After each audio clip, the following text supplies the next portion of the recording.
ওকে, so এটা ছিল আমাদের লাস্ট ম্যাথ, যেটা আমরা এইরকম দুইটা ম্যাথ করছিলাম, এই 9 নাম্বারটা এবং 10 নাম্বারটা ইলেকট্রিক ফিল্ড জন্য আর কি, মেইনলি ওইরকম ছিল।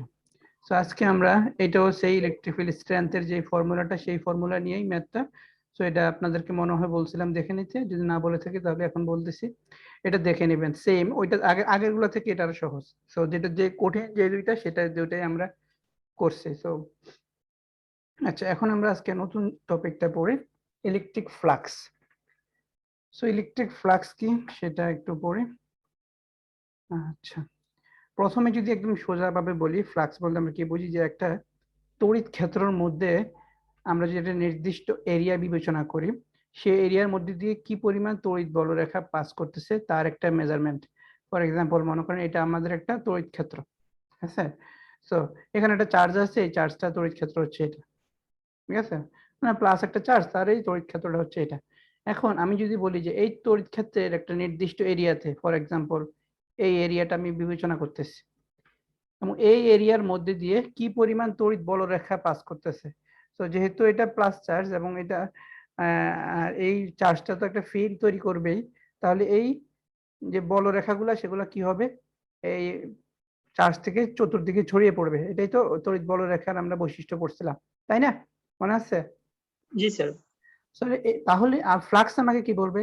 ফ্লাক্স বলবে যে আমি যদি ওই ফিল্ডের একটা নির্দিষ্ট এরিয়া বিবেচনা করি, আমার এখানে ব্লু যে স্কোয়ারটা, সেটা তার মধ্যে দিয়ে যে পরিমাণ তড়িৎ বলরেখার সংখ্যা পাস হচ্ছে তার একটা মেজারমেন্ট। সো এটার মধ্যে দিয়ে কি পরিমাণ তড়িৎ বলরেখা পাস হচ্ছে তার মেজারমেন্ট।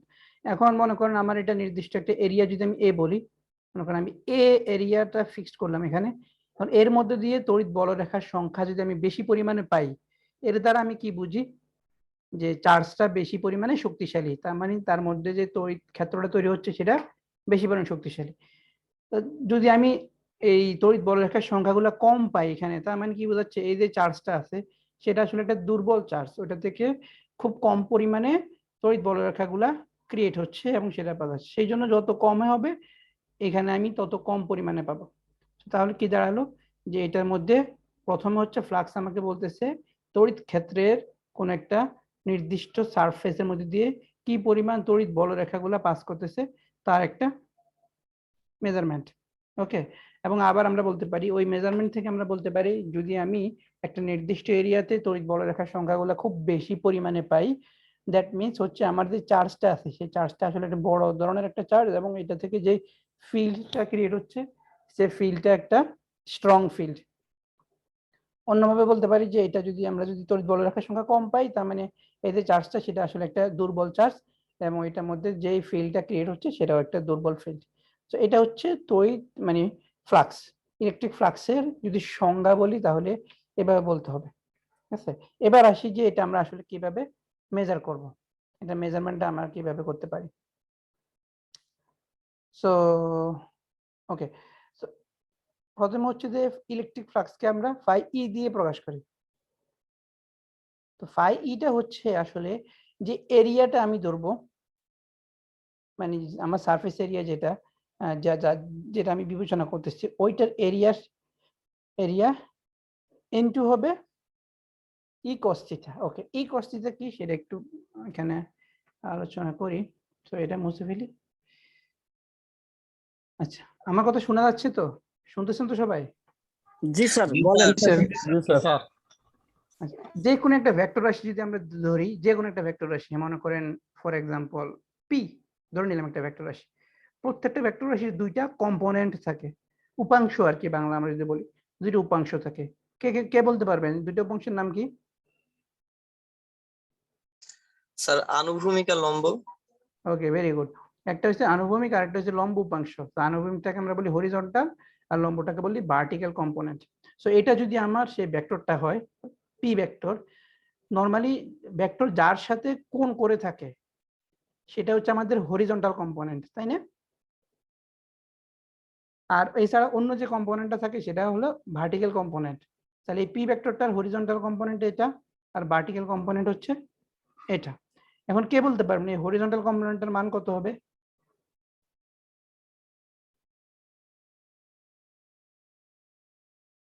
হরিজন্টাল কম্পোনেন্টের মান হবে সবসময় এটা খেয়াল রাখবেন যে পি কস থিটা। ওই যে ভেক্টরটা থাকবে, যে ভেক্টরে থাকুক আপনার পি থাকুক, কিউ থাকুক, আর থাকুক, যে ভেক্টরে থাকুক না কেন, সেই ভেক্টর তার সাথে কস থিটা, যে অ্যাঙ্গেলটা করে থাকবে সেটা কস থিটা। ঠিক আছে? আর উল্টা ভার্টিক্যালটা কত হবে? স্যার এটা sin কি থিটা। P sine theta? P sine theta লিখছি, পি জি স্যার। পি সাইন থিটা, যেহেতু আমার ভেক্টর হচ্ছে পি। ঠিক আছে? সো এইটা হচ্ছে মানে নরমাল রুলস, যে কোনো ভেক্টরের আমাদের দুইটা কম্পোনেন্ট থাকবে, horizontal component, vertical component. Normally যার সাথে অ্যাঙ্গেল করে থাকে সেটা হচ্ছে আমাদের হরিজন্টাল কম্পোনেন্ট, আর সেই হরিজন্টাল কম্পোনেন্টের মান হয় ওই ভেক্টরের মান তার সাথে cos থিটা। ঠিক আছে? আর অন্যটা ভার্টিক্যাল যেটা থাকে সেটা হচ্ছে পি সাইন থিটা। আচ্ছা, তাহলে এখন আমাদের যে আমরা যে ফিগারটা দেখলাম একটু আগে, ওইটাতে আমাদের নির্দিষ্ট সারফেস ছিল, এটা ইলেকট্রিক ফিল্ড এরকম ছিল, বিভিন্ন ডিরেকশনটা ইলেকট্রিক ফিল্ড এরকম ছিল। তাহলে ইলেকট্রিক ফিল্ড আমার এখানে একটা ভেক্টর রাশি। ঠিক আছে? তাহলে এই ইলেকট্রিক ফিল্ডের সাথে লম্ব এই দুইটা কম্পোনেন্ট আমার থাকবে। ঠিক আছে? তো ইলেকট্রিক ফিল্ডের এই অ্যাঙ্গেলটা যদি আমার থিটা হয়, এটা আমার থিটা, তাহলে এই কম্পোনেন্টের মান কত হবে? এটার মান কত হবে? স্যার ই cos থিটা। এটার মান হবে cos থিটা। আচ্ছা, আর এটা কত হবে? ই sin থিটা। এটা হবে sin থিটা। আচ্ছা, তাহলে এখন আমার এটা দেখানোর উদ্দেশ্য হচ্ছে ফ্লাক্সের মানটা বের করাতে। তাহলে ফ্লাক্সে বলতেছে যে ফ্লাক্সের মানটা হবে এরিয়ার সাথে ইলেকট্রিক ফিল্ডের যে হরিজন্টাল কম্পোনেন্টটা থাকে তার গুণফল, এ ই cos থিটা। এটা হচ্ছে ম্যাথমেটিক্যালি ফ্লাক্স আমরা এভাবে মাপতে পারি যে সারফেস এরিয়ার সাথে ইলেকট্রিক ফিল্ডের হরিজন্টাল কম্পোনেন্ট, এই যে এ ই cos থিটা। এখানে সুন্দর করে একটা করে ফিগার দেওয়া আছে, যেটা শুধু দরকার সেটা দেওয়া আছে আর কি, ই cos থিটা। তো ইলেকট্রিক ফিল্ডের ডিরেকশন হচ্ছে এই দিকে, আর থিটা তো এখানে আছে, আর এটা হচ্ছে সারফেস এরিয়া হচ্ছে এটার এ। ঠিক আছে? এস সারফেস ধরছে, বাট এরিয়া হচ্ছে এ। তাহলে phi equal to A E cos theta. তাহলে এটাকে যদি আমরা একটু সাজায় লিখি, একটু সাজায় লিখলে ই এ cos থিটা লিখতে পারি। ই এ cos থিটাকে আমরা আবার এই যে a ডট বি ভেক্টর সমান কি হয়, কে বলতে পারবেন? স্যার 1 না, a dot B vector, vector dot গুণ, a ডট বি সমান কি হয়? cos থিটা হয় স্যার। হ্যাঁ, cos theta. a dot B হচ্ছে ab cos theta. AB cos. এই যে কার থেকে জানি খুব নয়েজ আসতেছে, একটু মিউট করে রাখেন। ab cos theta. ঠিক আছে? আচ্ছা, তাহলে আমরা দুইটা ভেক্টরের যদি a b cos থিটা এরকম থাকে তাহলে তাদেরকে আমরা ভেক্টর করে লিখতে পারি, a ডট বি লিখতে পারি। তাহলে আমাদের এখানে ই এ cos থিটা আছে, তাহলে তাকে আমরা ই ডট এ লিখতে পারি না? সো ফ্লাক্সকে আমরা এইটা এভাবে লিখতে পারি, এভাবে লিখতে পারি, এভাবে লিখতে পারি। পরীক্ষায় দেখা যায় এমসিকিউ টাইপ কোশ্চেন যখন আসবে তখন দেখা যাচ্ছে কি এইখান থেকে যে কোনো একটা ফর্ম উঠে দিয়ে আপনাকে বলা হইতে পারে যে, বা আরো অন্যান্য অনেক অপশন দেওয়া হলো, এর মধ্যে এই তিনটা থেকে যে কোনো একটা দেওয়া হলো, বলা হবে যে ফ্লাক্সের এক্সপ্রেশনটা কোনটা, ফ্লাক্সের ম্যাথমেটিক্যাল ফর্মটা কোনটা সেটা। বা আবার এমনও হইতে পারে এই তিনটা দিয়ে দিলাম, অন্য আরেকটা দিয়ে দিলাম, বললাম যে কোনটা ফ্লাক্সের এক্সপ্রেশন না। তো এই ধরনের অনেক প্রশ্নই হইতে পারে। আপনি যদি সঠিকভাবে বুঝেন এবং তিনটা মনে রাখেন তাহলে সকল ধরনের আনসারই দিতে পারবেন। স্যার এখানে এটা কি 0 ডিগ্রি? হ্যাঁ হ্যাঁ, এটা কি 0 ডিগ্রি এখানে? দিন ইসলাম মনে হয়, আপনার একটু মিউট করে রাখেন। না, এটা 0 ডিগ্রি না তো, যে 0 ডিগ্রি তো না। A dot B, A B cos theta, এটা হচ্ছে ফর্মুলা এখানে। ঠিক আছে? এই থিটার মান 0 ডিগ্রি না, থিটার তো মান আছে, এই যে অ্যাঙ্গেল তো। যদি 0 ডিগ্রি হইতো তাহলে এই শুধু এ বি হইতো, এ বি cos থিটা হইতো না। না স্যার এখানে ইয়ে তো এইজন্য। স্যার একটু প্রশ্ন করতাম। হ্যাঁ হ্যাঁ, অবশ্যই অবশ্যই, প্রশ্ন তো অলওয়েজ ওয়েলকাম। স্যার আপনি যে একটা প্রশ্নের কথা বললেন যে আনসার তিনটা আছে, প্রশ্নটা কেমন হতে পারে স্যার একটু? প্রশ্ন এমন হতে পারে, যেমন আমি এখানে ফাই ই দিয়ে ফ্লাক্সের মানে তিনটা ইকুয়েশন দেখলাম, তাই না? কি বললাম জি যে স্যার। এটা হইতে পারে ফ্লাক্সের ইকুয়েশন, এটা হইতে পারে, এটা হইতে পারে। তাহলে পরীক্ষা প্রশ্ন করলাম যে এমসিকিউ টাইপ কোশ্চেন, যে which one is not the equation for flux, ফ্লাক্সের ইকুয়েশন নয় কোনটা, ঠিক আছে, এরকম প্রশ্ন করলাম, ওর মধ্যে এটা দিলাম এটা দিলাম এটা দিলাম আর আরেকটা অন্য একটা দিলাম, ঠিক আছে, তার মানে কি হবে, আরেকটা অন্য যেটা দিব সেটাই হবে আনসার, তাই না? জি স্যার, কারণ এই ক্লিয়ার তিনটে স্যার। তো, হ্যাঁ, তো এইভাবে প্রশ্ন হতে পারে, অন্যভাবে হতে পারে। সোজা কথা, আপনি যদি ফ্লাক্সের এই তিনটে ইকুয়েশন রাখেন, মাথায় রাখেন, আমি যেভাবে করি, যেমনি ঘুরাই না না ঘুরাই, সেটা আপনি আনসার দিতে পারবেন। ওকে স্যার স্যার, ধন্যবাদ। ইয়ে হলো কিভাবে স্যার? কোথায়? স্যার যে লাস্ট ইকুয়েশন। এটা থেকে এটা, জি স্যার। এটা হচ্ছে ভেক্টরের ডট গুণন ক্রস গুণন পড়ছেন না? সেটা তো ভেক্টর, করেছি স্যার। দুইটা ভেক্টরের ডট গুণন যদি আমরা করি, সেটা যে কোনো দুইটা ভেক্টর হোক, সে দুইটা ভেক্টরের ডট গুণন করলে ভেক্টর দ্বয়ের মানের গুণফল এবং তাদের মধ্যবর্তী কোণের কসের গুণফলের সমান, ঠিক আছে? এটা এই ভেক্টরের মান, এটা বি ভেক্টরের মান, এটা হচ্ছে ভেক্টর দুইটা মধ্যবর্তী কোণের কস। তাহলে এটা হচ্ছে ফর্মুলা, এ ডট বি সমান হচ্ছে এ বি কস থিটা, ঠিক আছে? সিমিলারলি এ ক্রস বি ও আছে, হ্যাঁ, এ ক্রস বি ও আছে। এ ক্রস বি কি হয়?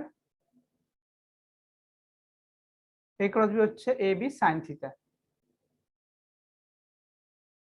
তো আমার এখানে যদি কস না থেকে সাইন থাকতো, তাহলে আমি হয়তো বা ই ক্রস এ লিখতাম, কিন্তু যেহেতু কজ আছে, তার মানে আমার ডট গুণনে যেটা হবে সেটা হবে, সেজন্য আমি ই ডট এ দিলাম, ঠিক আছে? তো এইটাই আর কি মূল ব্যাপার। হ্যালো স্যার, একটা প্রশ্ন ছিল। হ্যাঁ হ্যাঁ, বলেন। স্যার আমরা হরিজন্টালে পাইলাম পি পি কস থিটা, আর ভার্টিক্যালে পাচ্ছি পি সাইন থিটা। হ্যাঁ, কিন্তু স্যার ওইখানে তো স্যার ভার্টিক্যালের সঙ্গে তো কোনো থিটা কোণ নাই, সেইখানে কি P sign 90 degree minus theta হওয়ার কথা ছিল না? না না না না না না 90 ডিগ্রি মানে সিধা হবে না।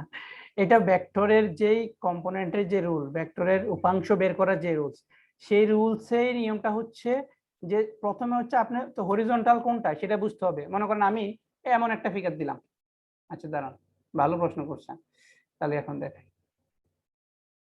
সো মনে করেন আমি এমন একটা জিনিস দিলাম, এই 90 ডিগ্রি আছে এরকম। তো এখন এই আর এই দিক দিয়ে ভেক্টর হচ্ছে এটা, এটা হচ্ছে আমার ভেক্টর, মনে করেন পি ভেক্টর যেটা আগে দেখছিলাম সেটা। তাহলে এখন বলেন আপনি হরিজন্টাল কোনটা ধরবেন? এই দুইটা কম্পোনেন্ট থেকে হরিজন্টাল কোনটা ধরবেন? বোঝা যায়? না স্যার। হরিজন্টাল আমি অ্যাঙ্গেল না থাকলে হরিজন্টাল কোনটা ধরবো সেটা কিন্তু আমি স্যার। বুঝতেছি না। হ্যাঁ, আমি একটু বলে নিই যে হরিজন্টাল কোনটা থাকবো সেটা স্যার। কিন্তু আমি বুঝতেছি না। হ্যাঁ বলেন। স্যার আমরা যেমন জানি যে ত্রিভুজের ক্ষেত্রে কোণ সবসময় অতিভুজ আর ভূমির সঙ্গে হয়, হ্যাঁ, এইরকম কি এই সামান্তরিকের কোনো ইয়ে আছে নাকি, মানে না। যে সবসময় ভার্টিক্যাল আর না, এখানে নিয়মটা হচ্ছে কি আমি বলতেছি সেটাই, যে যেমন এরকম একটা কোনো নির্দিষ্ট নিয়ম নাই, এবং কি থেকে আমরা বুঝবো সেটাতে আমি আসতেছি।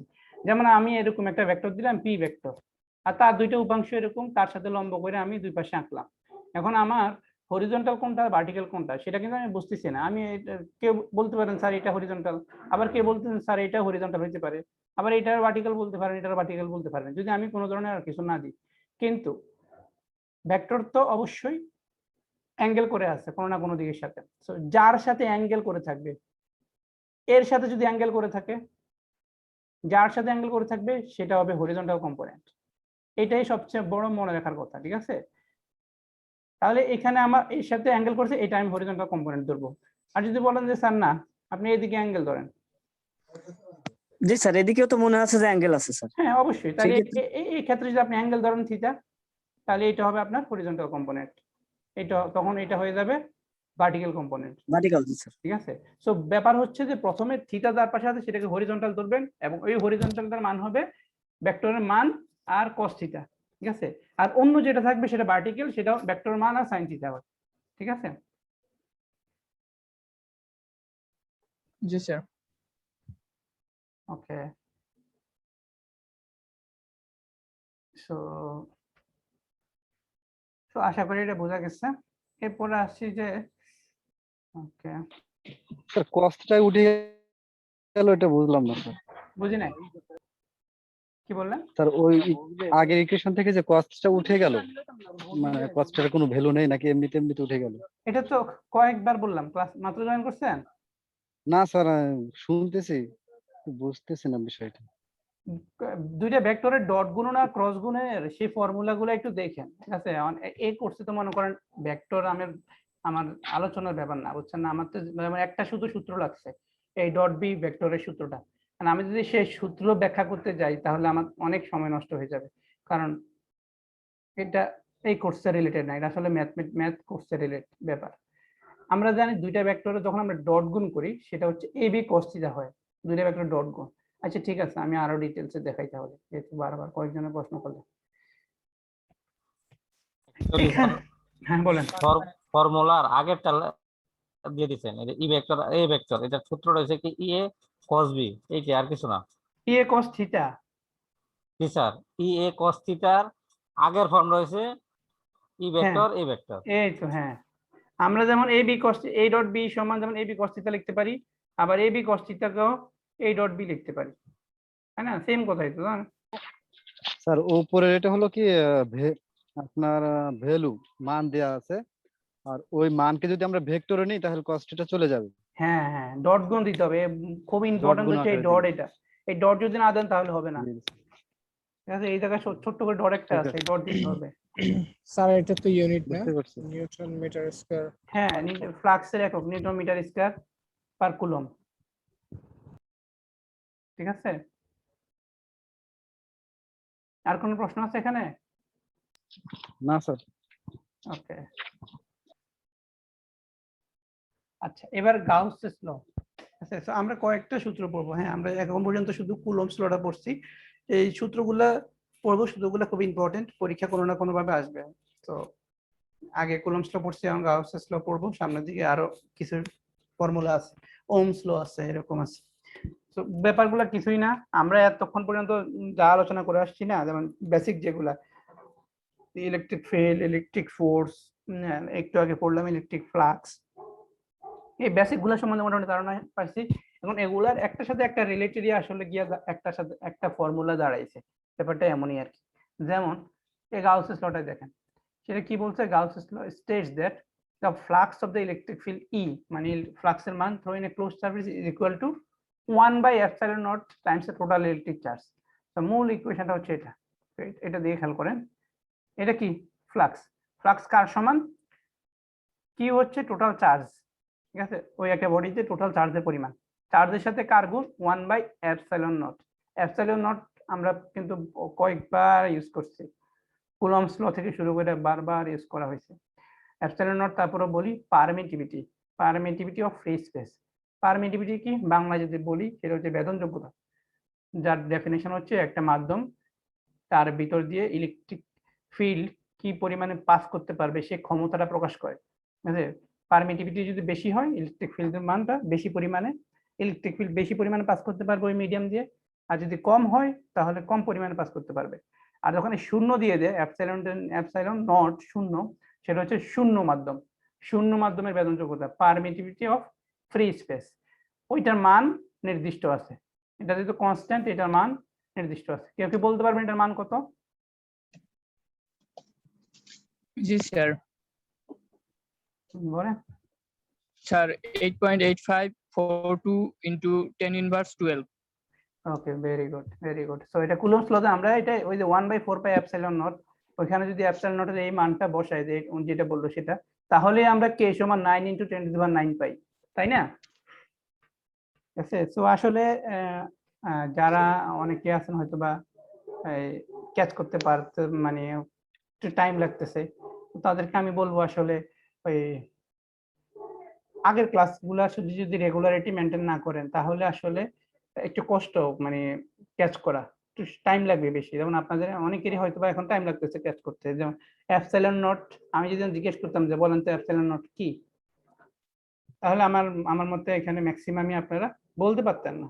এটা কেন আসলে? কারণ কি, ওই যে প্রথম ক্লাসে যে আমি পারমিটিভিটির ডেফিনেশনটা পড়াইছি, এরপরে ওই ক্লাসে অনেকে রেকর্ডিংও শুনেন নাই বা আর বসেনও নাই, পরীক্ষার তো ডেট, পরীক্ষাটার তো নাই, সেই জন্য হয়তো বা অনেকেই দেখেনি নাই। এই জন্য কি হলো, আমাকে এটা এখন আবার পুরোটা বলা লাগলো। তো এইভাবে যদি প্রত্যেকটা জিনিসই পুরো বারবার বলা লাগে তাহলে কি হবে, যে মানে ওই আজকে বলবো আবার পরবর্তী ক্লাসে বলে যাবেন, সেই জন্য আসলে কি হবে, মানে একটু রেগুলারিটি মেনটেন করতে হবে।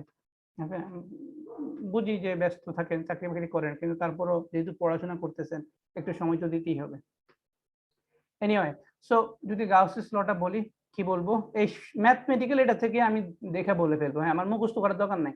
আপনারা অনেকে কি করবেন, এই যে উপরে যে দুইটা লাইন পড়ছি না, সেই দুইটা লাইন মুখস্থ করবেন। এই দুইটা লাইন মুখস্থ করে একদম মানে জান প্রাণ দিয়ে মুখস্থ করে আমি যখন জিজ্ঞেস করব বা যখন ওই কোনো পরীক্ষা আসবে, চাইবেন যে একদম সুন্দর করে এই দুইটা লাইন লিখে দিতে। ঠিক আছে, কিন্তু দরকার নাই তো, আপনার আপনার সময় বাঁচায় দিয়ে আপনার নাম্বার বেশি পাওয়ারও ব্যবস্থা করে দিচ্ছি। সেটা হচ্ছে আপনি ম্যাথমেটিক্যাল ইকুয়েশনটার দিকে তাকান। ঠিক আছে, আপনি এটার দিকে তাকান না, এটার দিকে তাকাই আপনি সংজ্ঞা দিবেন, আপনার মুখস্থ করার কিছু দরকার নেই। আমরা এটা থেকে কি দেখতেছি, মানে আমাকে আমাকে একটু বাংলায় বলেন, যে কোনো একজন এটা থেকে আপনি কি দেখতেছেন, এই ইকুয়েশনটা থেকে যে কোনো একজন বলে, এই ইকুয়েশনটা থেকে আমরা এই ইকুয়েশন আমরা কি দেখতেছি?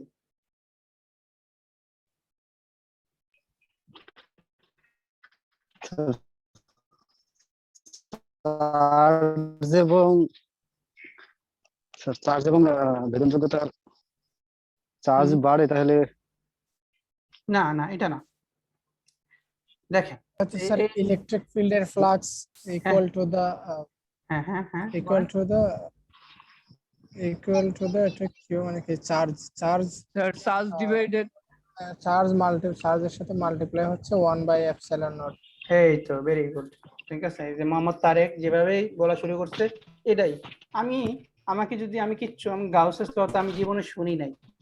আমাকে যদি কেউ এই কোশ্চেনটা আমার সামনে আনিয়ে দিত, আমি গাউসেস ল জীবনে শুনি নাই, এই কোশ্চেন আমার সামনে আনিয়ে দিলে আমি যদি জানি এটা হচ্ছে ফ্লাক্স আর এটা হচ্ছে কি, পাই হচ্ছে ফ্লাক্স, কি হচ্ছে চার্জ, আর এপসাইলন হচ্ছে পারমিটিভিটি, এই তিনটা টার্ম যদি আমি জানি, আমার গাউসেস ল জানার দরকার নাই। আমি এইখান থেকে আমি সুন্দর করে বলতে পারি যে ইলেকট্রিক ফ্লাক্সের মানটা হচ্ছে টোটাল চার্জের 1/ε0।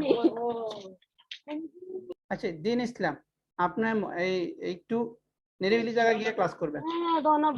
এই দেখেন, মানে আপনার আশপাশ থেকে মহিলাদের কথা শোনা যায়, মানে নয়েজ আসে। আচ্ছা, তো এটা করলে একটু অন্যান্যদের সমস্যা হয়। তাহলে আমি কি বলবো এখান থেকে, যে ইলেকট্রিক ফ্লাক্সের মানটা হচ্ছে টোটাল চার্জের 1/ε0 গুণের সমান। এটা হচ্ছে আপনার গাউসেস ল। শেষ, মুখস্থ করার দরকার আছে? এখানে যে একটা ওয়ার্ড দেওয়া আছে is equal to 1/ε0 times. Times মানে কি?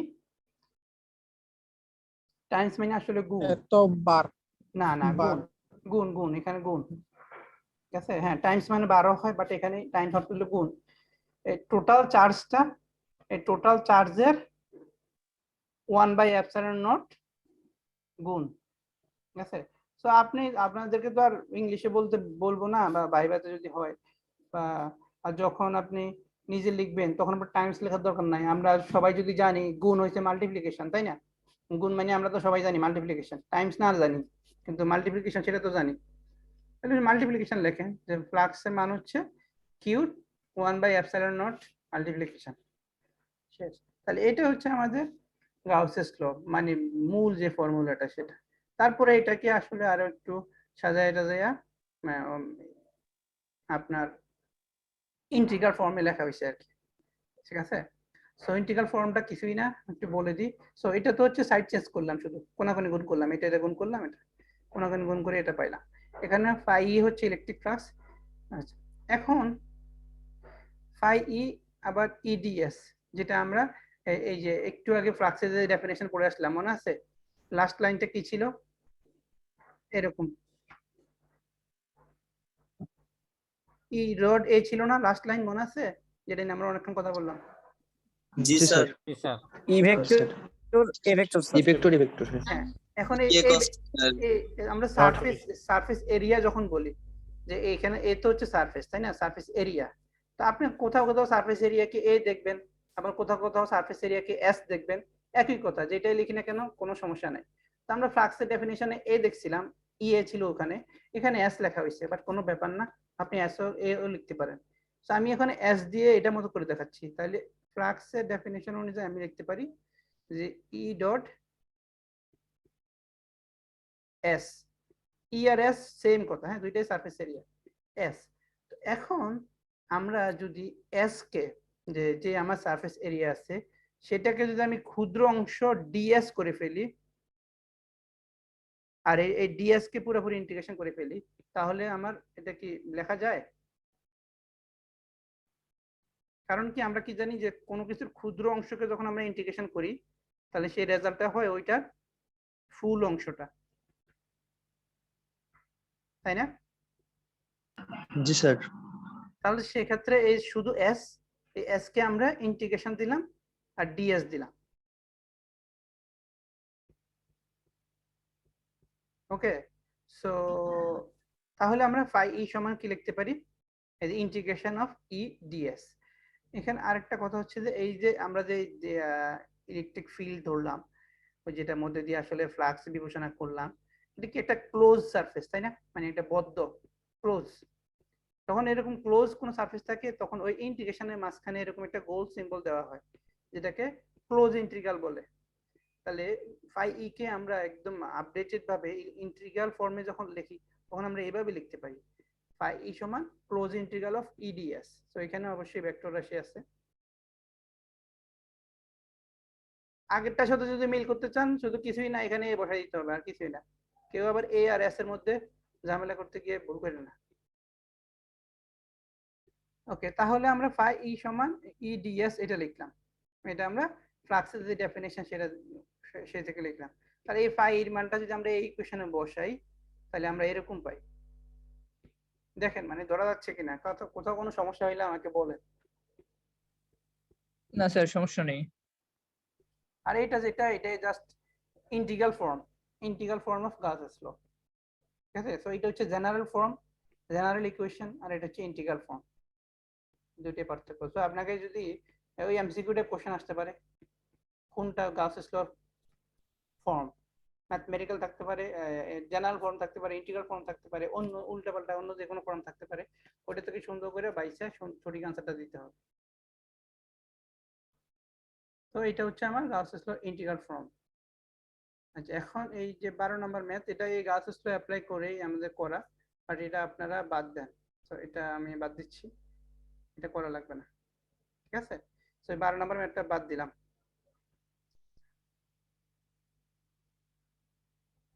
ওকে, এখানে যেটা এই ম্যাথটা আমরা করতে হবে,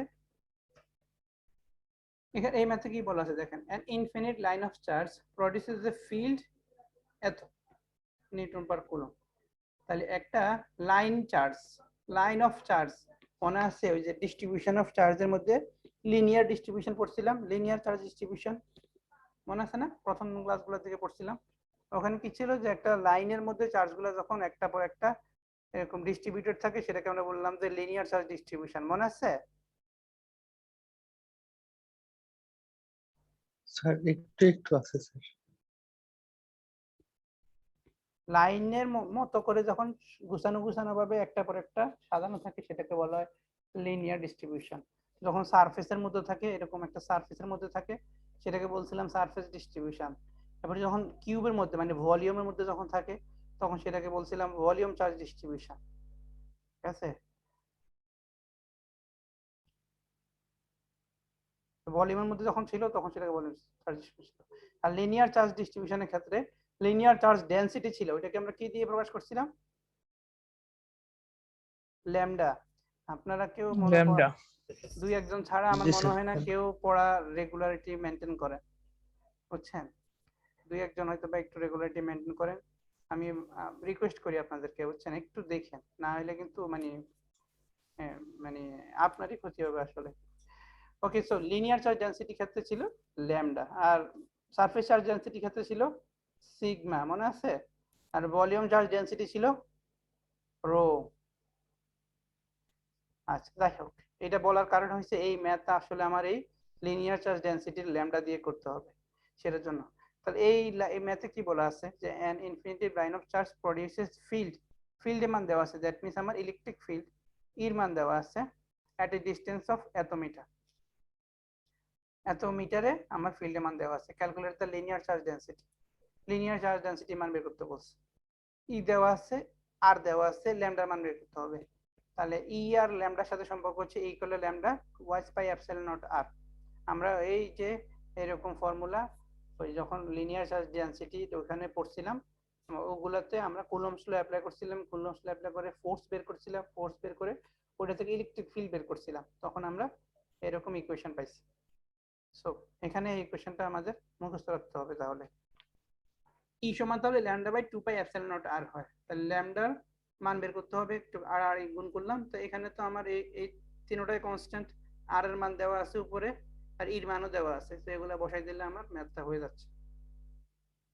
ঠিক আছে, সো এই যে তো কুলম্ব পার মিটার হবে, কুলম্ব পার মিটার এককটা কিন্তু ঠিক মতো দিতে হবে। ঠিক আছে, কোনো সমস্যা আছে এই ম্যাথে? ফর্মুলাটা না স্যার।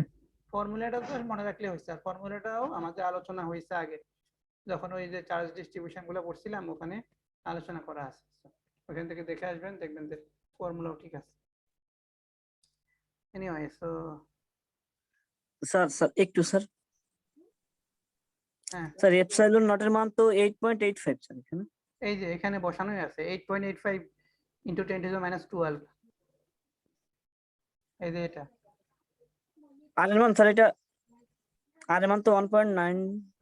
1.96 মিটার। জি স্যার। এই যে 1.96 বসানো হয়েছে, আর বাকিটা হচ্ছে ইর মান, এটা ইর মান। Okay sir.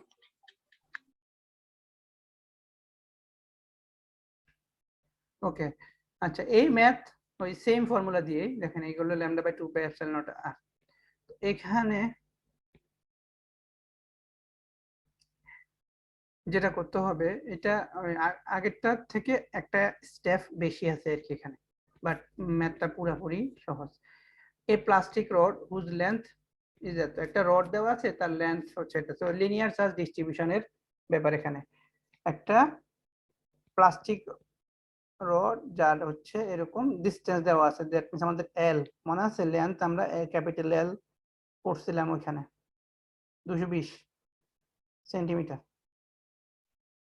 হুজ রেডিয়াস, এই ইয়াটা প্লাস্টিক রডটার যেটা সেটা রেডিয়াস দেওয়া আছে, আর এর মান দেওয়া আছে, এই যে এটা আর।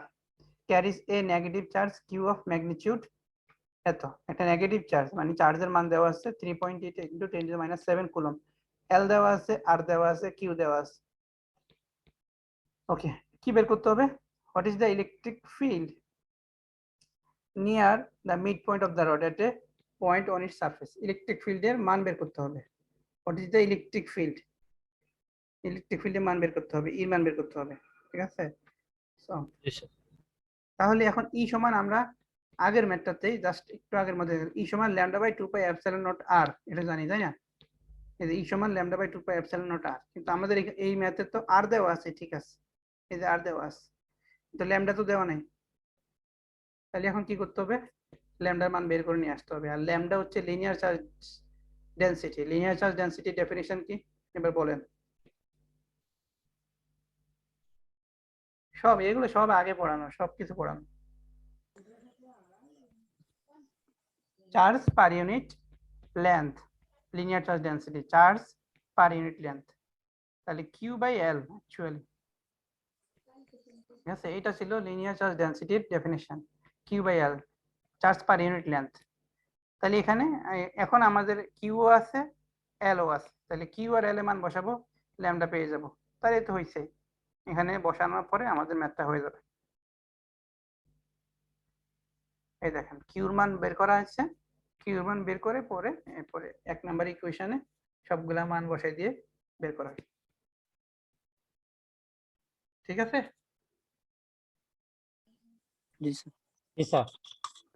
স্যার একটা কথা বলছি স্যার, হ্যাঁ বলেন। আমাদের পরীক্ষায় তখন থাকবে স্যার ম্যাথে একই থাকবে কিন্তু সংখ্যাগুলো চেঞ্জ করা থাকবে, এরকম আসবে তো স্যার?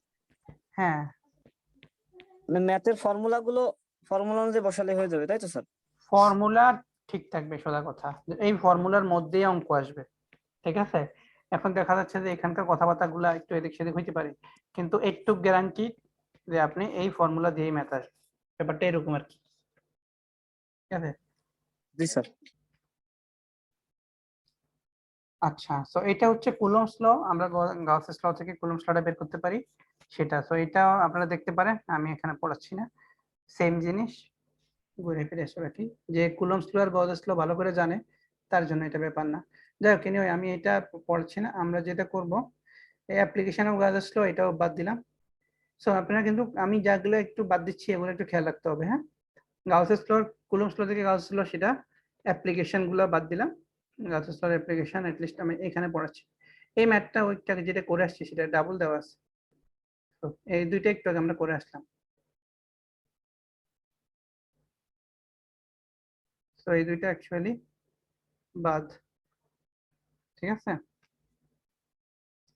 আচ্ছা, এগুলা তো হচ্ছে ওকে। সরাসরি আমরা চলে যাব। সোজা কথা হচ্ছে যে গাউসেস ল পড়ার পরে ওই লিনিয়ার চার্জ ডেনসিটি দুইটা ম্যাথ করলাম, এরপরে আমরা সরাসরি চলে যাব পটেনশিয়ালে, বিভব পার্থক্য যেটা, সেটা পটেনশিয়াল ডিফারেন্স, ঠিক আছে, সেটাতে। তো ওই এর মাঝখানে যেগুলো আছে সেগুলা বাদ দিবেন, এটা হচ্ছে মূল কথা। আচ্ছা, স্যার ওগুলা কি পরীক্ষার জন্য আমরা পড়বো না? এখানে যেহেতু আছে আপনারা রিডিং পড়বেন, ঠিক আছে। কারণ আমি ওই যে বিশেষ করে কুলম্বস ল ফ্রম গজেস ল সেটা পড়বেন, কারণ ওইটা আলোচনা করা, কুলম্বস ল আলোচনা করা, গজেস ল আলোচনা করা, কিন্তু অ্যাপ্লিকেশন গুলো বাদ দিবেন, সমস্যা নেই। অ্যাপ্লিকেশন আচ্ছা, যেগুলো আচ্ছা। সেগুলো বাদ দিবেন, অসুবিধা নেই। আচ্ছা, এরপরে এখন একটু এক কাজ করি না। সো আমি যেটা বলবো, আগামী সপ্তাহ আপনারা অ্যাসাইনমেন্ট দেবেন 12 তারিখ। সেটা কি হবে? সেটা হচ্ছে, এখানে তো আমাদের নর্মালি তো আমরা ইয়ে করি, মানে 7টা থেকে তো ক্লাস। তো বুঝতো কেন? 2 ঘন্টার মধ্যে মনে করেন 7:15 থেকে আমরা যদি ক্লাস শুরু করি, তাহলে 1 ঘন্টার মতো ক্লাস করব, মানে 45 মিনিট ক্লাস করব। আমি একটু দেখি, আমি লিখে দিই, দেখেন, খেয়াল করেন।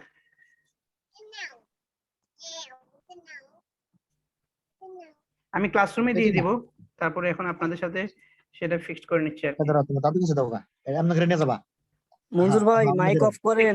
একটু মিউট করেন।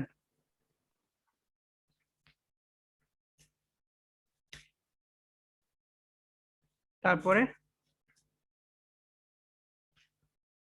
8 to 9 অ্যাসাইনমেন্ট। আচ্ছা, এখানে কি বললাম, আমরা যে মানে প্রথম 45 মিনিট আমরা ক্লাস করব আগামী সোমবারে, ঠিক আছে। আমি প্রথম 45 মিনিট আমরা ক্লাস করব, কারণ আমার ওই যে দেখেন এর পরেরটাই সিটি, সো আমার আসলে ক্লাস আর আমি ওইরকম পাচ্ছি না, সো আমাদের কিন্তু ক্লাস করতে হবে। প্রথম 45 মিনিট ক্লাস করার পরে 8টা থেকে আমি অ্যাসাইনমেন্ট দিয়ে দেবো। মানে এটা হচ্ছে যে 5 মার্কের যে অ্যাসাইনমেন্টটা সেটা। তো এইটা কিরকম হবে, এই যে আমরা অনেকগুলো ম্যাথ করলাম না, আজকেও কিছু করলাম, এর আগে তো অনেকগুলো ম্যাথ করছি। ইলেকট্রিক, ওই কুলম্বস ল দিয়ে করলাম, ইলেকট্রিক ফিল্ড দিয়ে করলাম, এখন আজকেও ইলেকট্রিক ফিল্ড দিয়ে ওই লিনিয়ার চার্জ ডেনসিটির সাথে লিংক করে ম্যাথ করলাম। তো এই সব ম্যাথের উপরে আমার আগামী ক্লাসের অ্যাসাইনমেন্টটা দিবেন। কিরকম, আমি ওই যে 8টার দিকে 4টা বা 5টা ম্যাথ, ম্যাক্সিমাম 5টা, মিনিমাম হয়তো বা 3টা বা 4টা, যাই হোক না কেন 15 মার্কের আর কি পরীক্ষা দিবেন। আমি 8টার দিকে সেটা ওই গুগল ফর্মে সাবমিট করে দিব। তখন আপনারা কি করবেন, সেটা খাতায় করে পিডিএফটা গুগল ক্লাসরুমে আপলোড করে দিবেন। 9টার মধ্যে দেওয়ার চেষ্টা করতে হবে। তো সময়টা একটু বাড়ানো যায় না স্যার? প্রশ্ন কি দেখছেন এখনো? শুনেন, প্রথম কথা, 5টা ম্যাথ দিলে তো স্যার মূলত স্যার। শুনেন আমি বলি, আমাকে বলতে যান। প্রথম কথা হচ্ছে কি, এই আমার কথা একটু শুনেন। প্রথম পরীক্ষা তো এই জন্য আপনাদের অনেক কিছুই আমার কাছে রিকোয়েস্ট থাকবে, বাট আস্তে আস্তে দেখবেন সবকিছু সমাধান হইতেছে। প্রথম কথা হচ্ছে যে 5টা ম্যাথ যদি দিই, ম্যাক্সিমাম যদি 5টাই দিই, হ্যাঁ, 5টা করতে বড় জোর 35 থেকে 40 মিনিট লাগার কথা, সেই ক্ষেত্রে আমি 1 ঘন্টা সময় দিচ্ছি 9টা। এখন 9টার মধ্যে যারা দিবে, মূল সমস্যাটা 9টার মধ্যে যারা দিবে তাদেরকে আমি ধরে নেব যে তারা অন টাইমে দিচ্ছে, মানে ঠিক টাইমে দিচ্ছে, ঠিক আছে। এখন কেউ এর মানে এই না যে 9টার সময় আমি অফ করে দিব, 9টার পরেও দিতে পারবে, কিন্তু সেটা লেট হিসেবে কাউন্ট হবে। এখন যদি বলেন স্যার লেট হয়ে গেলে কি নাম্বার কাটবেন, এখন লেট হয়ে গেলে নাম্বার কাটবো কি কাটবো না, সেটা হচ্ছে যে পার্সনটা লেট করছে তার উপরে বিবেচনা করে। যদি দেখে যে সে রেগুলার ক্লাস ক্লাস করে না বা পুরাই খামখেয়ালি ইচ্ছা মতো লেট করছে, তখন তার নাম্বার কাটা যাবে। কিন্তু যদি দেখে যে যে সবসময় ক্লাস করতেছে, এখন হয়তো বা তার যে কোনো একটা প্রবলেমের কারণে লেট হয়ে গেছে, এরকম লোকের ক্ষেত্রে নাম্বার কাটা হয় না, হবে না। তবে নর্মালি আমি নাম্বার ওরকম কাটি না আর কি লেটের জন্য। খুব বেশি লেট, এখন মনে করেন পরীক্ষা আজকে নিলাম, আপনি 2 দিন পরে জমা দিচ্ছেন, সেটা কি আর ওই ক্ষেত্রে কি সেম বিচার করা যায় বলেন? না স্যার, ওটা স্যার অন্য বিষয়। হ্যাঁ, তো সেই ক্ষেত্রে এই মানে কিছুটা লেট এটা কাউন্ট হয়, কোনো সমস্যা নাই। কিন্তু ওই যে আপনাদের সর্বোচ্চ চেষ্টা থাকতে হবে কি, আমি 9টার আগে 9টার মধ্যে দিব, যেন আমি লেট কাউন্ট না হয়। আমার দরকার কি আমার স্যারের কাছে আবার জবাবদিহি করা, যে স্যার আমার এই জন্য লেট, ওই জন্য লেট, দরকার নাই। আমি 9টার মধ্যে দেওয়ার চেষ্টা করব। ইন কেস যদি না পারি, যত তাড়াতাড়ি সম্ভব তত তাড়াতাড়ি দিব। 9:10 পারছি, 9:15 পারছি, 9:30 পারছি, যতক্ষণে পারি ততক্ষণে দিয়ে দিব। তখন আমি কমেন্টে লিখে দিই, স্যার আমার 15 মিনিট আধা ঘন্টা এই কারণে লেট হয়েছে। ওইটা দেখার পরে আমি যদি মনে করি যে না আসলে লজিক্যাল কথা, আমি ওইটাকে কাউন্ট করে নিলাম। ব্যাপারটা এরকম। তো আমার ক্ষেত্রে সব পরীক্ষার জন্যই সেম কথা। টাইম নিয়ে আমার সাথে কারোই কোনো ব্যাচের সাথে আমার টাইম নিয়ে ঝামেলা হয় না। আমার টাইমিং নিয়ে সব স্টুডেন্টরা হ্যাপি ছিল। আপনারা আপনাদের আগের ব্যাচগুলো জিজ্ঞেস করতে পারেন, সবাই হ্যাপি ছিল। কিন্তু এর মানে এই না যে খুব বেশি রিল্যাক্স, তাও না।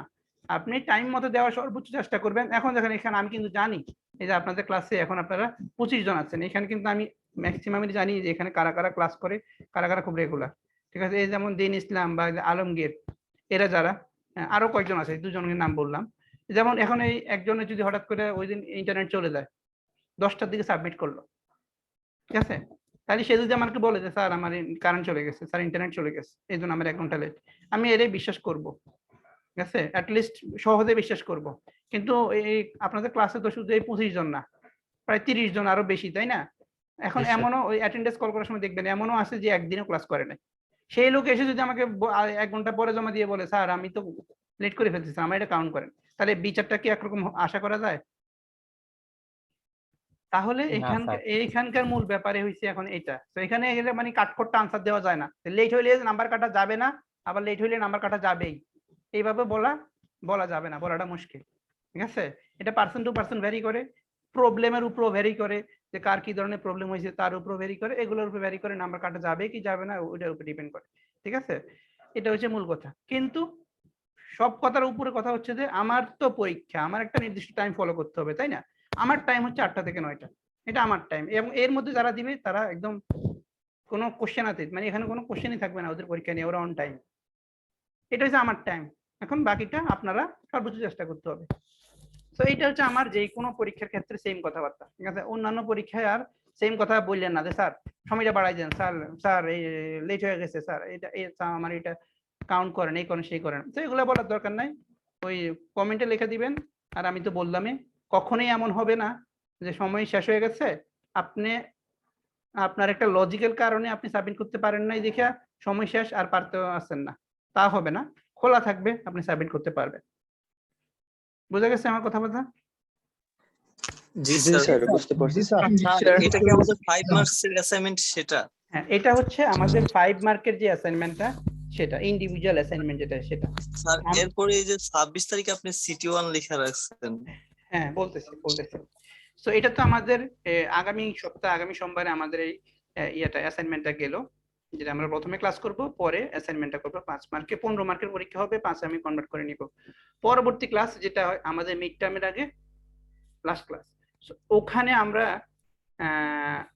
এখানেও এমন হইতে পারে যে ডিপেন্ড করে আসলে যে আগামী ক্লাসে কতটুকু পর্যন্ত পড়াইতে পারছি, যে হইতে পারে এরকম আর কি, মানে টাইমিংটা এমন হইতে পারে সেম টাইমিং, যে প্রথম দিকে আমরা একটু ক্লাস করলাম, যে এখানে ক্লাস করলাম, পরের হাফে সিটি দিলেন, এমন হওয়ার সম্ভাবনাই বেশি।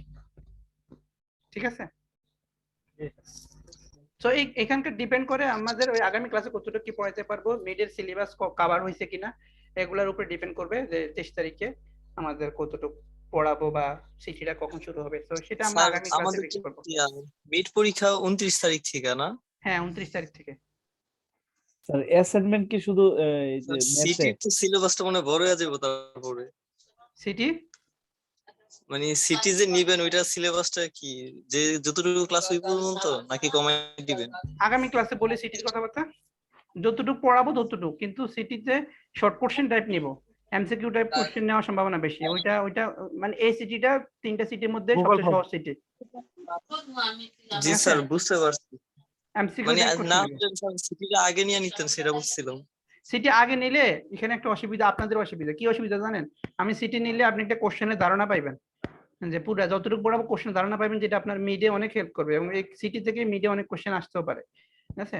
কিন্তু সিটি যদি আমি জি আগে স্যার নিই, মনে বুঝতে করেন পারছি। সিটি মানে আমি কিন্তু সিটি নেওয়ার মতো পড়া হয়েছে, আজ তো আমি সিটি নিতে পারতাম যতটুকু পড়ানো হয়েছে, কিন্তু এতে কি হবে, অনেকগুলো জিনিস আপনার বাকি রয়ে গেছে, যেগুলো সবগুলো মিডে আসবে, সেটা আপনার জন্য ঝামেলা আছে। তো সেই জন্য সিটিটা একটু পরে নিলাম, জি যেন স্যার বুঝতে পারছি। মোটামুটি পড়াগুলো কাভারে আসে। আর আপনারা তো দেখলেনই, আপনাদের রেসপন্স তো খুব মানে সন্তুষ্টজনক দেখলাম না, সেই জন্য পরীক্ষায় আমার পুরো সিলেবাস রাখা দরকার, যেন পরীক্ষার জন্য হইলেও আপনারা পড়তে বসে। স্যার অ্যাসাইনমেন্ট কি শুধু ম্যাথের উপরে হবে না? হ্যাঁ, অ্যাসাইনমেন্ট শুধু ম্যাথের উপর হবে। আর সিটি 1 মানে কনফার্ম করতেছি না, আগামী ক্লাসে কনফার্ম করব। সিটি 1 প্রশ্ন করার পরে সিটি 1 শর্ট কোশ্চেন টাইপ হতে পারে, 15টা এমসিকিউ, শুধু এমসিকিউ টাইপ কোশ্চেন হতে পারে, ঠিক আছে? স্যার ম্যাথ তো আপনি যে লাস্ট ক্লাসে যা করেছেন ওইগুলো আর আজকে যে দেখালেন এই তো না?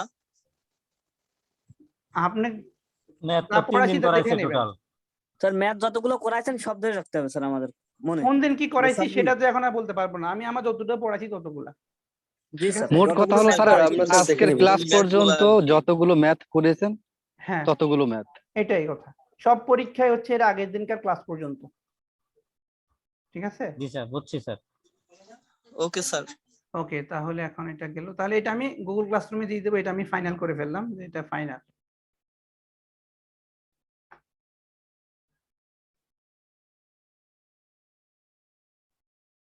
আচ্ছা, জুলাই 23,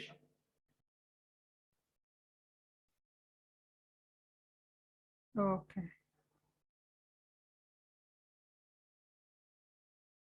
26 তারিখ।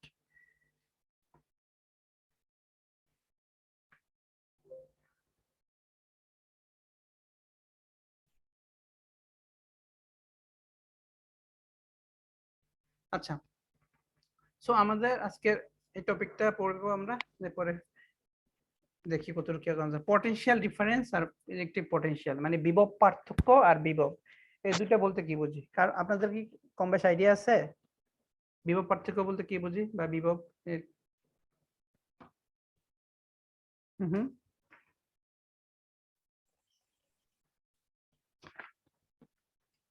আচ্ছা, স্যার হ্যাঁ বিভব বলেন। বলতে কি ভোল্টেজের পার্থক্য কি বোঝায়? হ্যাঁ হ্যাঁ, মানে পটেনশিয়াল ডিফারেন্স, ভোল্টেজ ডিফারেন্স। আচ্ছা ঠিক আছে, আমি বলি। প্রথমে হচ্ছে যে কি, এটাকে আমরা একটু বোর্ডে চলে যাই, বোর্ড থেকে দেখাই। মনে করেন এটা হচ্ছে একটা তড়িৎ ক্ষেত্র, ওকে? সো একটা চার্জ তড়িৎ ক্ষেত্র, মনে করেন এটা একটা কিউ চার্জ, তার এইটা হচ্ছে তড়িৎ ক্ষেত্র। আর তড়িৎ ক্ষেত্রের কোনো একটা বিন্দুতে, মনে করেন অসীম দূরত্ব থেকে কোনো একটা চার্জকে তড়িৎ ক্ষেত্রের কোনো একটা বিন্দুতে আনতে যে পরিমাণ কাজ সংঘটিত হয় সেটাকে বলা হচ্ছে ইলেকট্রিক পটেনশিয়াল। সেই কাজের পরিমাণটা হচ্ছে ইলেকট্রিক পটেনশিয়াল। অসীম দূরত্ব থেকে যখন তড়িৎ ক্ষেত্রে কোনো একটা বিন্দুতে কোনো একটা চার্জকে আনা হয়, যে পরিমাণ কাজ সংঘটিত হবে সেটা হচ্ছে ইলেকট্রিক পটেনশিয়াল। পটেনশিয়াল ডিফারেন্সটা কি? পটেনশিয়াল ডিফারেন্সটা হচ্ছে তড়িৎ ক্ষেত্রের মধ্যেই এক বিন্দু থেকে আরেক বিন্দুতে একটা চার্জকে নিতে, প্রথমে এই জায়গায় আছে, পরে এই জায়গা থেকে এই জায়গা আনলো, এই জায়গা থেকে এই জায়গা আনতে যে কাজের পরিমাণ হলো, সেই কাজের পরিমাণটা হচ্ছে বিভব পার্থক্য পার ইউনিট চার্জে। এটা হচ্ছে টোটাল হচ্ছে মূল কথাটা। হচ্ছে এটা যে ইলেকট্রিক পটেনশিয়াল, শুধু পটেনশিয়াল যদি বলি, যে অসীম দূরত্ব থেকে যখন কোনো একটা চার্জ তড়িৎ ক্ষেত্রের কোনো একটা পয়েন্টে আনা হয়, তাহলে যে পরিমাণ কাজ সংঘটিত হয় সেটা হচ্ছে ইলেকট্রিক পটেনশিয়াল। পটেনশিয়াল ডিফারেন্সটা হচ্ছে কি, তড়িৎ ক্ষেত্রে কোনো এক বিন্দু থেকে একটা চার্জকে অন্য একটা বিন্দুতে আনতে যে পরিমাণে কাজ সংঘটিত হয়, সেই কাজের পরিমাণটা হচ্ছে বিভব পার্থক্য এই দুই পয়েন্টের মধ্যকার। তো এটা হচ্ছে মূল কথা, ঠিক আছে। এখন এখানে গেলে এখানে এরকম এই কথাগুলোকে অনেক ইকুয়েশন দেওয়া আছে। যেমন পটেনশিয়াল ডিফারেন্সকে ডেল্টা ভি দিয়ে প্রকাশ করা হয়, ঠিক আছে। As delta V is defined as the amount of work done delta W by Q naught। ওই যে আমি কি বললাম ওখানে যে তড়িৎ ক্ষেত্রের এই যে এ একটা পয়েন্ট আছে, বি একটা পয়েন্ট আছে, তাহলে এ পয়েন্ট থেকে বি পয়েন্টে কোন একটা চার্জ যে কিউ নট চার্জ, এ থেকে কিউ নট চার্জকে বি পয়েন্টে আনতে যদি কাজের পরিমাণ ডেল্টা ডাব্লিউ হয়, তাহলে সে কাজের পরিমাণ পার ইউনিট চার্জে কতটুকু লাগলো সেটাই হচ্ছে আমার ইলেকট্রিক পটেনশিয়াল ডিফারেন্স। তো এইটা কিন্তু এই যে কিউ হচ্ছে আমার টোটাল মূল চার্জটা, আর এই পুরাই এই এ বি এগুলো সবকিছু কিন্তু ইলেকট্রিক ফিল্ডের মধ্যে আছে, ঠিক আছে। ইলেকট্রিক ফিল্ডের মধ্যে আছে, এই ইলেকট্রিক ফিল্ডের মধ্যে এ থেকে বিতে আমি যাচ্ছি, কিউ নট চার্জকে এ থেকে বিতে নিলাম, তাহলে কাজের পরিমাণ আমার যদি ডেল্টা ডাব্লিউ হয়, আর পটেনশিয়াল ডিফারেন্সের ডেফিনেশন হচ্ছে কাজ পার ইউনিট চার্জ, তাহলে delta W by Q not হচ্ছে এই পটেনশিয়াল ডিফারেন্স। বুঝা গেছে শুধুমাত্র পটেনশিয়াল ডিফারেন্সের ডেফিনেশনটা? আচ্ছা, তাহলে এখন আমি যেটা দরকার সেটাতে যাই।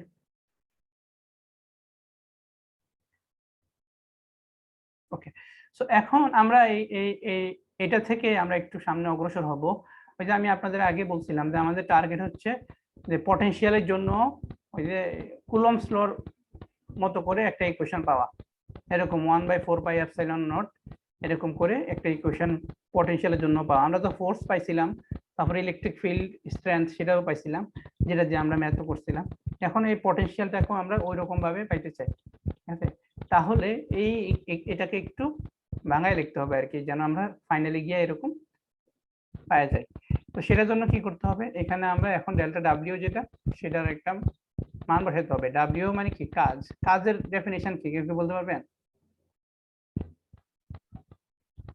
ডাব্লিউ কাজ, কাজ কাজ আমরা কিভাবে বের করি? কোন ডব্লিউ ইকুয়াল টু হচ্ছে আসলে এফ এস।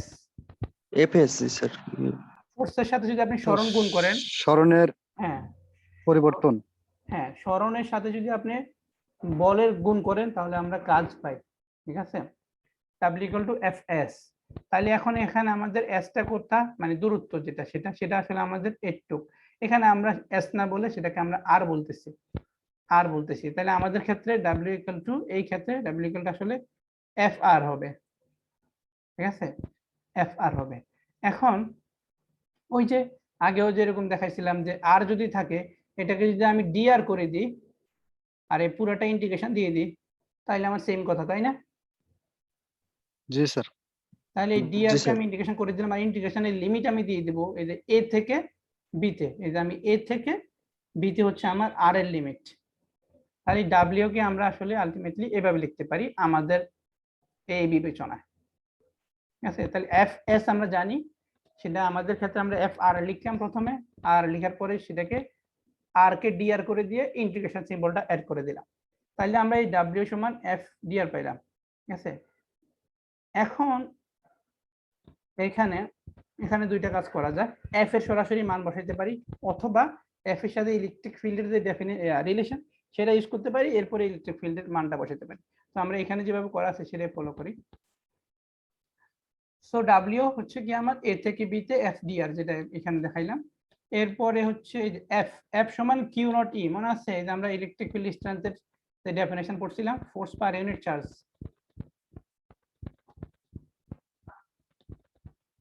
এটা পড়ছিলাম, মনে আছে? তাহলে এফ সমান কি হবে? কিউ নট ই। এখানে মাইনাস দেওয়া হয়েছে কেন? কারণ মাইনাস দেওয়া হচ্ছে যে এই যে এফ এর ডিরেকশন আর ই ডিরেকশন একটার অপোজিট। ই হচ্ছে আমার এইদিকে, আর আমি চার্জটাকে নিতেছি ওইদিকে, ঠিক আছে। তাহলে আমার এই দুইটা ডিরেকশন ভিন্ন রকম বিপরীতমুখী হওয়ার কারণে এখানে মাইনাস দেওয়া হয়েছে। তাহলে এফ সমান কিউ নট ই, এটা থেকে আর কি এইভাবে এফ সমান কিউ নট ই। তাহলে এফ এর মান বসাইলাম কিউ নট ই, এফ এর এই মানটা আমরা এখানে বসাই দিলাম, কিউ নট ই করলাম। এরপরে তো সহজ, কিউ তো হচ্ছে কনস্ট্যান্ট, একে বাইরে নিয়ে গেলাম, ই ডি আর থাকলো, আর এই কিউ নট কে এই পরের লাইনে কি করলাম, কিউ নটকে এই পাশে এনে নিচে নিয়ে আসলাম আর কি। আর এটাই আমার কি পটেনশিয়াল ডিফারেন্সের যে ডেফিনেশনটা ছিল, তাই না, যে কাজের পরিমাণ পার ইউনিট জি স্যার। চার্জে। তাহলে এটাকে আমরা পটেনশিয়াল ডিফারেন্স এখন লিখে দিতে পারি, ঠিক আছে। সো এটা এখন আমাদের এই যে পটেনশিয়াল ডিফারেন্স লিখে দিলাম, এই যে এই লাইন থেকে এই লাইন আসুন, পটেনশিয়াল ডিফারেন্স লিখে দিলাম আর বাকি যেটাতে সেটা। ওকে, সো এটা হচ্ছে পটেনশিয়াল ডিফারেন্সের ইকুয়েশনটা। আমাদের মূল টার্গেট ডিফারেন্স না, আমাদের মূল টার্গেট হচ্ছে পটেনশিয়ালের ইকুয়েশনটা বের করা একটা। তাহলে বলেন তো কে বলতে পারবেন এটা থেকে আমি পটেনশিয়ালের ইকুয়েশনটা কিভাবে পাবো? আমি কিন্তু ডেফিনেশনে বলে আসছিলাম ব্যাপারটা, কে বলতে পারবেন দেখি? স্যার বলছেন যে কোনো একটা সার্চকে এক বিন্দু থেকে আরেক বিন্দু আনতে যে পরিমাণ কাজ সংঘটিত হয়, সেটা তো পটেনশিয়াল ডিফারেন্স বললাম। পটেনশিয়ালের ডেফিনেশন কি বলছিলাম? স্যার অসীম দূরত্ব ঠিক থেকে potential, স্যার। হ্যাঁ, অসীম দূরত্ব হতে কোনো একটা সার্চকে স্যার, তড়িৎ ক্ষেত্রে কোনো একটা পয়েন্টে আনতে কাজের আনতে- পরিমাণ। আনতে যে পরিমাণ কাজ প্রয়োজন হয়। আচ্ছা, তাহলে এই যে আমাদের ইকুয়েশন বাইরে হইলো, এটা কার জন্য বাইরে হইলো? যে তড়িৎ ক্ষেত্রের মধ্যেই ছিল, সরি, তড়িৎ ক্ষেত্রের মধ্যেই ছিল একটা পয়েন্ট এ আর একটা ছিল বি, তাই তো? এটা এটা এটা তো সেই ইকুয়েশনটা বের হলো, বিভব পার্থক্য। বিভব যদি পাই তাহলে আমার এই যে যেটা ইনিশিয়াল যে পয়েন্ট এ, এ কে আমি যদি ইনফিনিটিভে পাঠাই দিই, তা আমি বলতেছি এ ইনফিনিটিভ থেকে আসতেছে বি তে, তাহলে তো আমার এই পটেনশিয়াল ডেফিনেশন হয়ে যায়, তাই না? যদি এ সমান আমি ইনফিনিটিভ বসাই দিই, ঠিক কি না? আমি যদি এ ইকুয়াল টু জি, ইনফিনিটিভ স্যার। বসাই দিই তাহলে সেটা পটেনশিয়াল হয়ে যায় না? জি স্যার। ঠিক আছে, তাহলে এই কাজটাই করা হবে পটেনশিয়ালে বের করার জন্য, আর কিছুই না।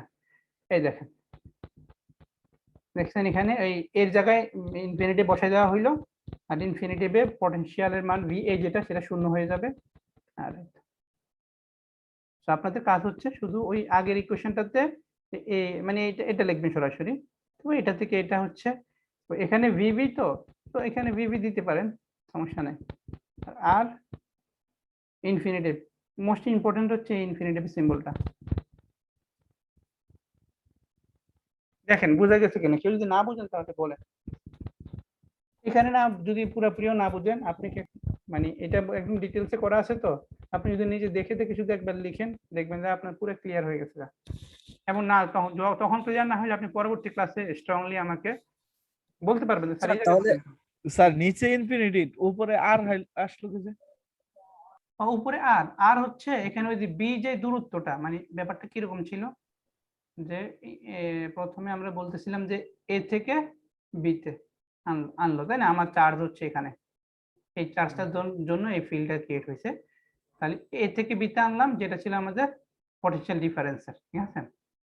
এখন এ যদি আমার ইনফিনিটিভে পাঠাই দিই, আমি একে যদি পটেনশিয়ালের যখন ডেফিনেশন যে এ হচ্ছে আমার এখন ইনফিনিটিভ, এটা এখন এখানে, তাহলে এই ইনফিনিটিভ থেকে যখন আমি বিতে আনলাম তখন অ্যাকচুয়ালি আমার এই দূরত্বটা চার্জ থেকে কত দূরে আসছে সেটা আমার এখন আর কি। তো আগে যেটা পটেনশিয়ালের ক্ষেত্রে বি লিখতাম সেটাকে এখন আমরা আর লিখলাম, মানে দুইটা একই কথা, দুইটা একই কথা। বি বলতেও আমার এই দূরত্বটা বোঝায়, আর যদি আর লিখে দিই সেটা আরো স্পেসিফিক। নর্মালি তো আমরা দূরত্ব বলতে আর লিখি, সেজন্য এখানে আর লেখা হয়েছে আর কি। মানে এটা দিলেও আপনার ইকুয়েশন হয়ে গেছে, এই প্রশ্ন আনসার। স্যার ওইটা কি মূল ইকুয়েশন? কি আপনি যেটা যে নীল কালার দিয়ে টিক মার্ক করছেন ওইটা কি মূল ইকুয়েশন স্যার? এটা দিলে হবে? এটা দিলে আসলে হবে, কিন্তু দেখেন এটা বিবি মাইনাস শূন্য, কোন একটা ইকুয়েশন মাইনাস শূন্য নিয়ে রাখছেন, এটা কি দেখতে ভালো দেখা যায়? মাইনাস শূন্য রাখার কোনো যুক্তি আছে? সেটা তো কেটে দিতে হবে না। পরবর্তী, তাই না? তো সেটা থেকে আমরা একটু সুন্দর করে গুছিয়ে দেখলাম লজিক্যালি। মানে যদি বলেন যে স্যার হবে কিনা, আমি বলবো হবে, অবশ্যই হবে, কিন্তু দেখতে কেমন দেখা যায়? মানে বোঝা যাচ্ছে যে ওকে এই মাইনাস শূন্যটাও বাদ দিল না, তার মানে কি সে মানে বোঝে না যে মাইনাস শূন্য থাকা না থাকা একই কথা, এরকম একটা সিম্পলিফিকেশন করে দিলাম আর কি। হ্যাঁ ওইরকম একটা ইয়া প্রকাশ করে না। জি স্যার, ঠিক আছে। এখনো কিন্তু আমরা ভির ওই কুলম্বস ল রিলেটেড ইকুয়েশন পাই নাই। পটেনশিয়ালে আসছি, পটেনশিয়াল ডিফারেন্স থেকে পটেনশিয়ালে আসছি। এবার টার্গেট হচ্ছে এখানে ইর মানটা এবার বসাবো। মনে আছে এর ইকুয়েশন কি? 1/4πε0 q বাই আর স্কয়ার। ঠিক আছে, গত ক্লাসে কতগুলো ম্যাথ করেছি। তাহলে এখানে ইর জায়গায় সেই মানটা যদি আমরা বসাই দিই, এখান থেকে সরাসরি মান বসানোর পরে এই দেখবেন, এই ক্যালকুলেশনটা দেখতে পারেন। আমি ক্যালকুলেশনের ডিটেইলস যাচ্ছি না, ক্যালকুলেশন করতে আপনাদেরকে দিব না, বাট এখানে একদম সিম্পলি করা আছে। কেউ যদি নিজের দায়িত্বে দেখেন দেখে নিন, না বুঝলে আমি যখন বুঝাই দিব, সমস্যা নাই। কিন্তু দেখেন ফাইনালি আমার এই কোশ্চেনটা আসবে, b সমান 1/4πε0 q/r। ঠিক আছে, সো আমি কি করলাম, আমি পটেনশিয়াল ডিফারেন্সের ইকুয়েশনটা ডেফিনিশন পড়লাম এবং সেটা থেকে পটেনশিয়াল ডিফারেন্সের ইকুয়েশন বের করছিলাম। পটেনশিয়াল ডিফারেন্সের ইকুয়েশন থেকে আমি পটেনশিয়ালের জন্য যে কন্ডিশনটা, সেই কন্ডিশন অ্যাপ্লাই করে পটেনশিয়াল ডেফিনিশন পড়লাম। পটেনশিয়ালের ডেফিনিশন পড়ে পটেনশিয়ালের জন্য জেনারেল যে ইকুয়েশনটা বের করা দরকার সেটা বের করলাম। তারপর ওই জেনারেল ইকুয়েশনের মধ্যে আমরা ইলেকট্রিক ফিল্ডের মান বসাই দিয়ে এই v = 1/4πε0 এটা করলাম। তো এই স্টেপটা আমি করি নাই আর কি, 1/4 এটা লিখিনি, q/r। তো এই যে স্টেপটা v থেকে 1/4πε0 q/r, এই স্টেপটা আমি এখন এখানে দেখাইলাম না, যদি এখানে পুরোপুরি সব করা আছে। তো আমি এই স্টেপ আপনাদেরকে করতে দিব না, আমার এই ইকুয়েশনটা আমার ম্যাথ করার জন্য অনেক কাজে লাগবে। তো বোঝা গেছে কতটুকু আলোচনা করলাম, কতটুকু আপনাদের একদম জানাই থাকতে হবে। জি স্যার। ওকে, সো আবার যদি একটু রিপিট করি, পটেনশিয়াল ডিফারেন্সের সব পড়লাম, পটেনশিয়াল ডিফারেন্সের ইকুয়েশনটা ফাইনালি পাইলাম এটা। এর মধ্যে এটা থেকে পটেনশিয়ালের ইকুয়েশন পাবো, এই সমান ইনফিনিটি বসাই দেব, এই যে ইনফিনিটি বসাই দিলাম, এই vr পাইলাম, এটা শেষ। এটার মধ্যে থেকে এখন এই পুরো ক্যালকুলেশনটা না করে আমরা সরাসরি ইলেকট্রিক ফিল্ডের ইয়াটা বসানোর পরে আমরা এই ইকুয়েশনটা পাবো। তাহলে পটেনশিয়াল হচ্ছে v = 1/4πε0 q/r। এবার এটার সাথে এই 17 আর 18 ম্যাথ, দুইটা ম্যাথ হচ্ছে এই পটেনশিয়ালের রিলেটেড। এই দুইটা ম্যাথ করব, তারপর আজকে শেষ। ঠিক আছে, তো খুবই সহজ। এখানে দেখেন কি লেখা আছে, যে what must be the magnitude of isolated positive point charge. চার্জের মান কত? What must be the magnitude of an isolated positive point charge, মানে চার্জের কিউর মান বের করতে হবে।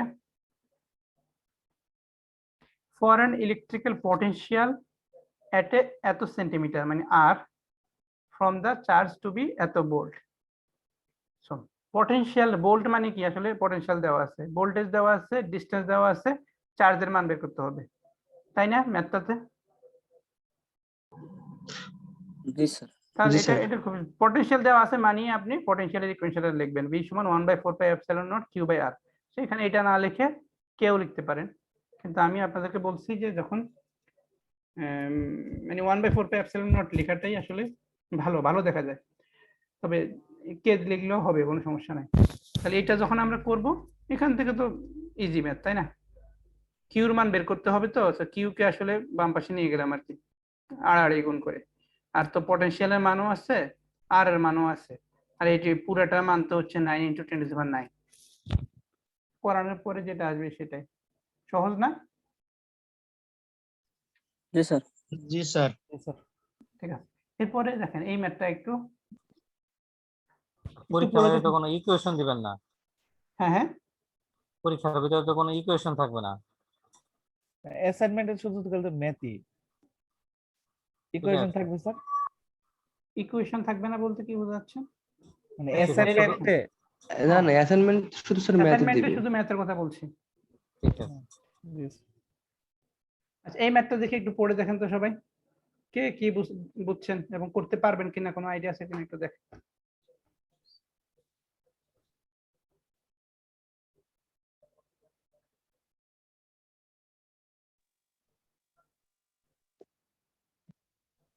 So that the absolute potential at the figure value is 0.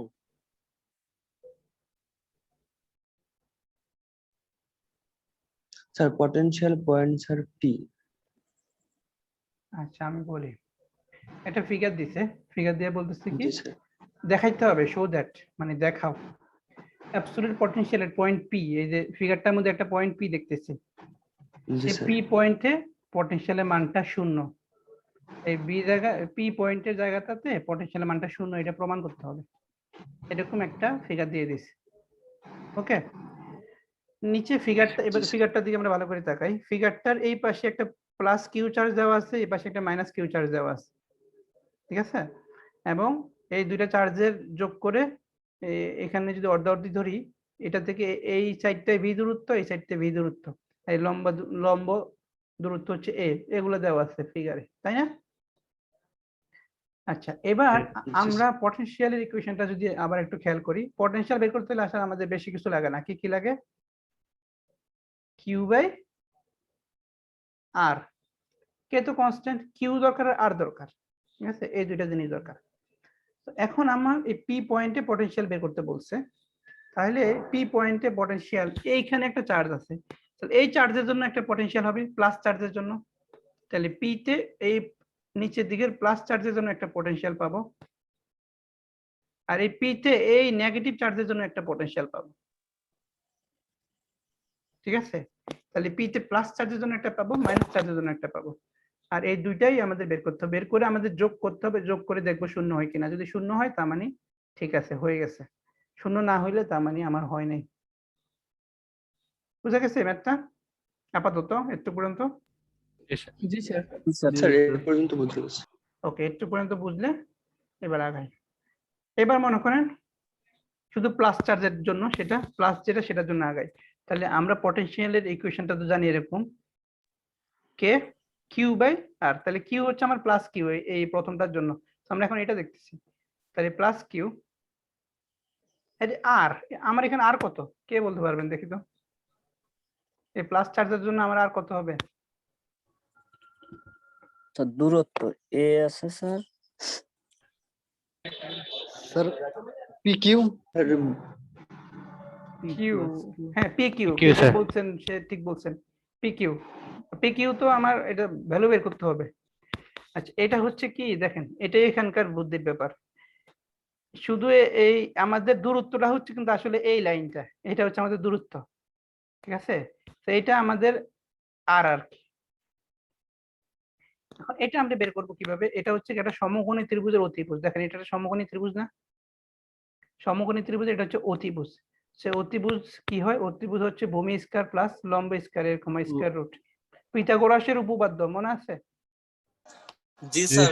G sir. জি স্যার। এটা হলো তো আমার এই square root A square by B square, তাহলে এটা হলো আমার আর। তাহলে এখানের এই কিউ বাই আর, আর হচ্ছে আমার square root A square plus B square,